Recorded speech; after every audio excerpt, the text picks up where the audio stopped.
Almost forgot the notebook.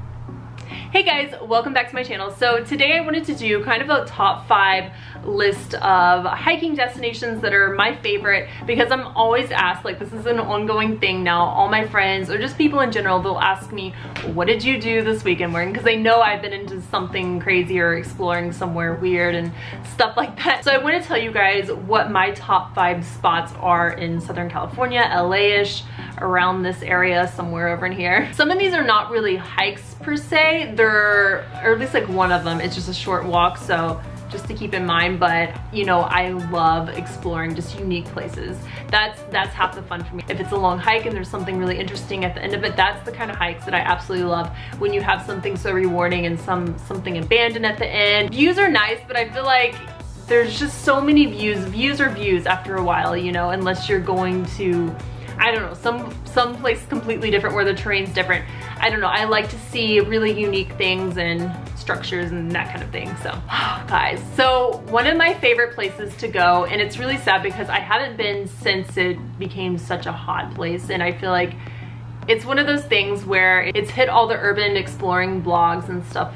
So I don't know if it's really what it used to be, but I know when I went there, there was not a lot of people going at all. It was amazing. I started going a couple years back, and it would just really be you and that's it, and there's no one else. And I'm talking about Bighorn Mine. It is such, I remember when I went there, I was just so excited because that embodies everything that I'm looking for when I'm going on these treks of mine, exploring and everything.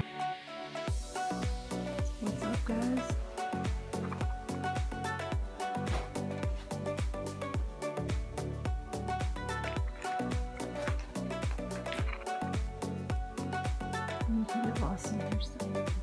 About a 4-mile hike round trip, which is like a, you know, a decent-ish hike, and then you have this amazing old mill at the end, and then your mine shaft. So you have the big iron door, and you open it, and then you have another iron thing that someone has cut, and then you have the mine. Oh, the end. So that was just something really exciting for me. So when I explored this, I went with one of my friends, and we stayed in there for probably about 5 hours. We even had lunch in the mine because we were just we were having a lot of fun in this mine, just exploring and looking around, and we thoroughly explored the whole mine. And so everywhere you can go in that mine. Of course, I do not condone anyone exploring mines like this, because with that being said, it is extremely dangerous, and I'm fully aware of that. Mines back in the day were reinforced, and that's kind of the eerie thing about it, is just looking at how they reinforce these mines and just showing you how unsafe they really are. So with that being said, please, like, I don't condone this again because it is very unsafe. There was like several cave-ins in the mine too. So yeah, it's just, they're not safe. Number 2, and this place, it really makes me really sad because this is another place that has so much history. So that is Murphy Ranch, and I haven't been back in years, but this, guys, this place I probably started going 5 years ago. I mean, there really was not a whole lot going on over there. There was no one hardly there when I would go, and it was just really eerie because there was no one there.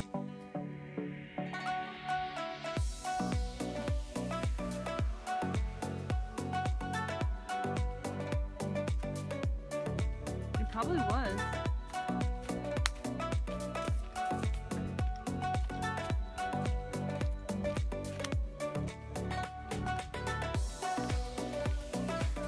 Oh yeah, it was. You would pass like the occasional person, but it was just not that populated at all.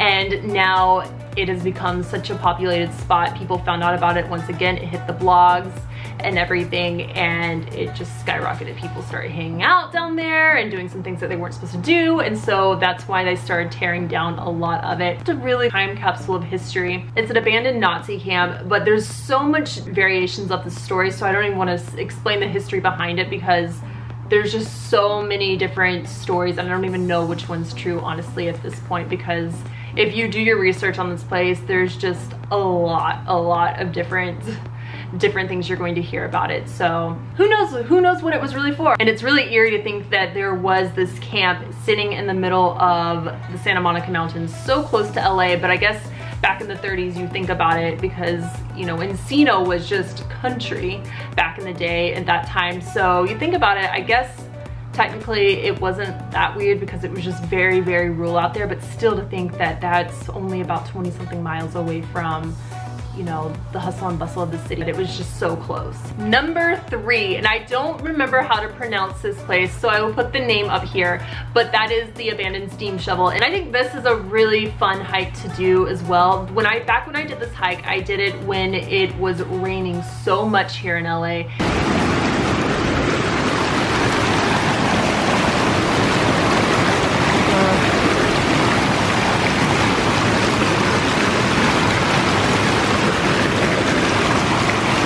And I just felt like I was in a different country. I really felt like I was in Ireland or something like that.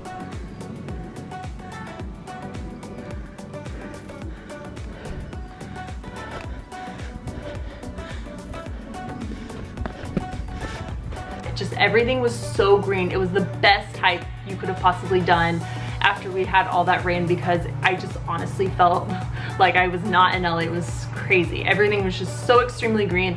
I went on an overcast day, it was misting, and I was in a cloud when I was climbing up the mountain. It was just really, really cool. It's about a 6-mile round trip hike, and it's really funny. And you see a lot of abandoned machinery along the way. I think there's even an old bulldozer somewhere over there. I didn't come across that, but again, I only took one trail, and I'm sure if you veered off to another, you could find it. But supposedly there's an old bulldozer over there as well.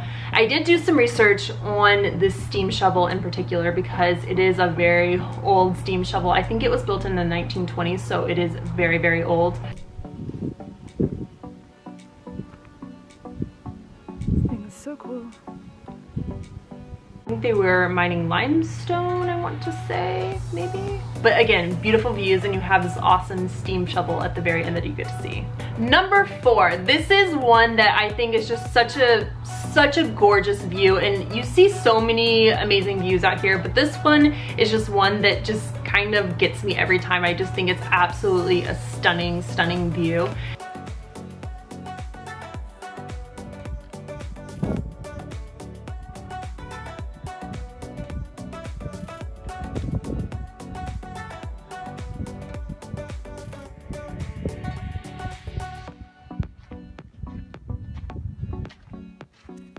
And that is Knapp's Castle. And this isn't really a hike at all. This is just an abandoned house that was burned many, many years ago. Every time I go there, I always think though, what a magnificent view this person had when they lived in this house. I mean, what a view. I mean, you can't top this view. It's located in Santa Barbara, and it burned down in 1940. So all that's left is really just the outside, a bit of the outside structure, as well as the foundation, of course. It is on private property, but you are allowed to visit it.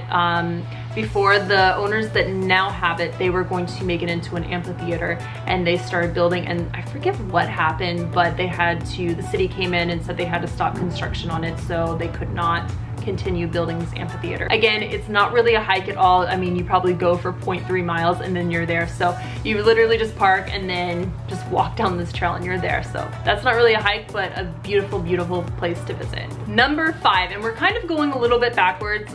This should probably be number 2 for me, and that's just Echo Mountain to the Mount Low Railroad. So back in the day, they did have a hotel up there, which you guessed it, burned down. Of course, everything burns out here. And I feel like nothing lasts if it's in the mountains or on the hills. Everything just burns. It's awful with these forest fires. It's really cool. So up there, they have a lot of the remains from the railroad and stuff like that up there sitting. Interestingly enough, though, when I first moved out to California, one of the things that I always wanted to hike, and I told myself, when I'm in shape, I'm gonna do that.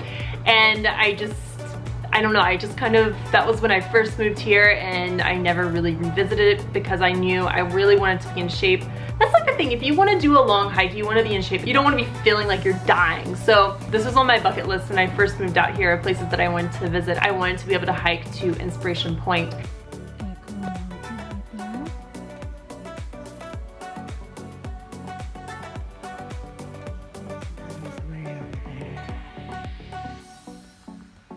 And this was this last year now? Did I do this last year?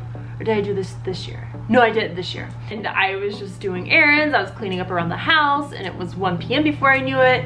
And I was like, wait a minute, I need to go on some hike or something today, because Saturdays, if you guys don't know me, Saturdays like my adventure day, mountain biking day. That's my day, Morgan's day. So I decided to go embark on this hike by myself. Of course, who else would I go with? I always go by myself because I love hiking by myself.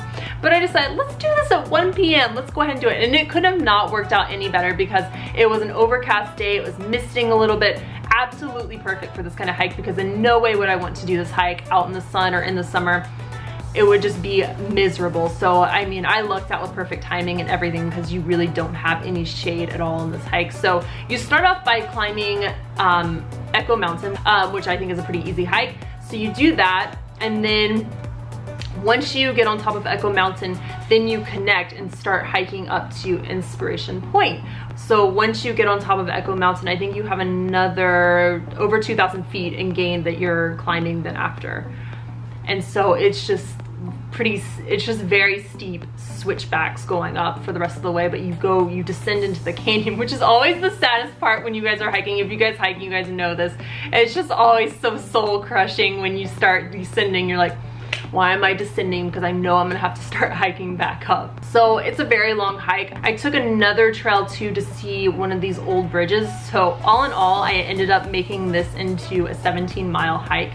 I think it's about 13 miles total, but since I decided to go and explore another area, I turned it into a 17-mile hike.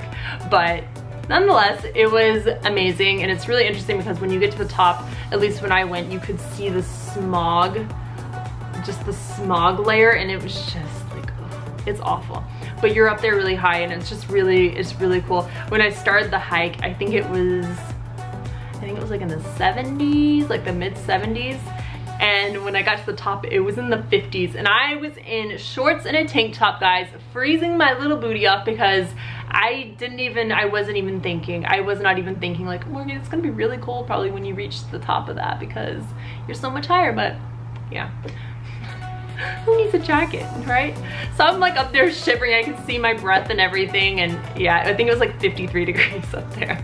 But that was a really awesome hike. I really enjoyed, and there's just some hikes like that where it's just more rewarding to go by yourself, and that's one of them that I really feel like just do by yourself. It's just an inspiration point. When you get up to the top, you get to sign the guest book, and that was really fun just to go through that book and just read entries that other people have written and everything, because that's one thing about hiking by yourself. It's a good time just to reflect on everything and just tune out everything. A lot of times when you hike with people, personally, when I hike, I don't like to talk really. I just like to focus on what I'm doing and think about, you know, I don't know, what I want to think about, thinking about accomplishing this hike and all that. And that's just one of the things why I love hiking by myself so much, because you really just get to focus on what you want to focus on. Anyways, guys, that is my long list of places. Of course, I have many others, but those are probably my top 5 places that I've found the most rewarding when I've gotten to them, or the coolest locations that I've been to. Let me know yours down below if there's a place that you've been dying to check out. I do a lot of research, guys, a lot of research on the weekend, trying to find more of these abandoned spots and everything like that. But in the meantime, leave a comment down below letting me know what your favorite place you've been to. But I will see you guys in my next video. Don't forget to like, share, and subscribe, and turn on the notification bell if you want to make sure you don't miss a video from me. Bye, guys.